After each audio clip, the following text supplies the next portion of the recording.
Les stratégies pour optimiser son site internet se concentrent sur deux éléments essentiels, à savoir l'expérience utilisateur, c'est-à-dire aider les visiteurs à naviguer facilement dans le contenu de votre site internet grâce à une conception conviviale, une réactivité mobile et une meilleure accessibilité. Et enfin, la croissance, c'est-à-dire augmenter le classement sur les pages de résultats des moteurs de recherche pour atteindre un plus grand nombre d'utilisateurs, voire un grand public, et améliorer l'image de marque. L'optimisation d'un site web améliore l'expérience utilisateur, l'accessibilité, les performances sur les moteurs de recherche, le trafic et les taux de conversion. La mise en œuvre de pratiques d'optimisation de sites internet permet de déterminer ce qui fonctionne actuellement et ce qui doit être amélioré. Un site internet correctement optimisé réduit également les coûts de maintenance du site à long terme.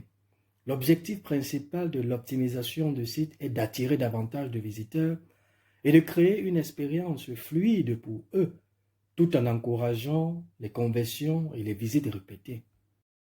C'est important de pouvoir être sûr que votre site web est OK d'un point de vue mobile. Vous pouvez le tester avec votre téléphone directement, vous pouvez aussi, au travers de navigateur, simuler un téléphone mobile pour voir comment rend votre site internet. Et c'est important de faire en sorte que votre site soit aussi rapide. Au-delà d'avoir une belle ergonomie, qui soit cliquable facilement, on puisse facilement naviguer dessus. 3 secondes de temps de chargement, c'est ce que les gens sont prêts à attendre en moyenne pour avoir un site web qui charge sur mobile. Un outil qui va vous permettre de tester votre site internet sur ordinateur et sur mobile automatiquement. C'est ça le truc. Et petit parallèle, si l'IA vous fait gagner en productivité, imaginez ce que fait l'IA au hacker. Ah, et là d'un coup on se dit merde, je vais peut-être me faire avoir. L'IA va être de plus en plus pertinente, de plus en plus personnalisée. Ce sera des collègues à vous qui vont vous envoyer des mails, ce sera des amis à vous qui vont vous envoyer des textos. Ce sera ultra personnalisé. La donnée, elle va être récupérée. Donc on va reprendre son vocabulaire, ses tournures de phrases, la façon dont elle dit bon. Tout ça, ça va être de plus en plus précis. Parce que vous allez l'être aussi. D'accord ? Mais ce n'est pas que pour le bien. Donc attention à ça, attention aux méthodes de phishing, attention à tous les mails que vous recevez de banques, de quoi que ce soit, qui vous demandent de la donnée, qui vous demandent de l'information, qui vous demandent des numéros, qui vous demandent des codes. Attention, ok ? On se méfie, on se renseigne, il y a plein de webinaires, il y a plein de tutos, il y a plein de choses sur des bonnes pratiques. On ne clique pas bêtement, on vérifie, ok ? Maintenant, quand on se fait appeler, on peut avoir le numéro de sa banque qui vous appelle. Attention, hein. Donc c'est pas juste suffisant de me dire ah quoi, j'ai le Crédit Agricole qui m'appelle. Non, dans le doute, je raccroche, je rappelle. Même des fois le même numéro, mais enfin, où je rappelle ma banque. Ok, il y a des choses toutes bêtes. Hein. Ça fait des années qu'on dit ça et pourtant il y en a plein qui se font encore avoir. Hein. Donc attention, ok. Le ransomware, autre chose, attention. Ne cliquez pas sur des fichiers PDF de sources que vous ne connaissez pas. Et encore une fois, hein, nous, il n'y a pas longtemps, j'ai reçu un mail de quelqu'un que je connais, mais qui s'était fait avoir. Donc c'était son adresse mail. Le mail était un peu bizarre, j'ai tout de suite identifié. Mais attention, parce que c'est quelqu'un que je connais et j'aurais pu juste voir le nom et cliquer bêtement dessus. Donc attention, soyez très très très vigilants là-dessus. Un PDF, il peut y avoir une ligne de code, au moment où vous l'ouvrez, c'est terminé. Okay, et ça, je ne comprends pas comment je peux passer encore des fois des interventions à répéter ça. Les mots de passe. Ah, tout le monde se dit, bon, c'est bon, je ne veux pas faire un main levée parce que je ne veux pas vous afficher, mais le nombre de personnes qui ont des mots de passe tout nuls, c'est fini tout ça, ok ? Le mot de passe le plus donné, c'est 1, 2, 3, 4, 5, 6. Alors oui, il y a des sites, on s'en fout des... Ok, je veux bien. 1, 2, 3. Aux États-Unis, le mot de passe le plus donné, c'est password. S'il vous plaît. Quoi. Donc ça, c'est terminé. Et on n'utilise pas le même mot de passe partout. Hein. Vous l'avez vu, il n'y a pas longtemps, Free, ils ont fait hacker, il y a plein de données, des RIB, des trucs, des IBAN, et des mots de passe. Donc si vous avez le même mot de passe sur Free, la personne elle a accès à tout votre compte.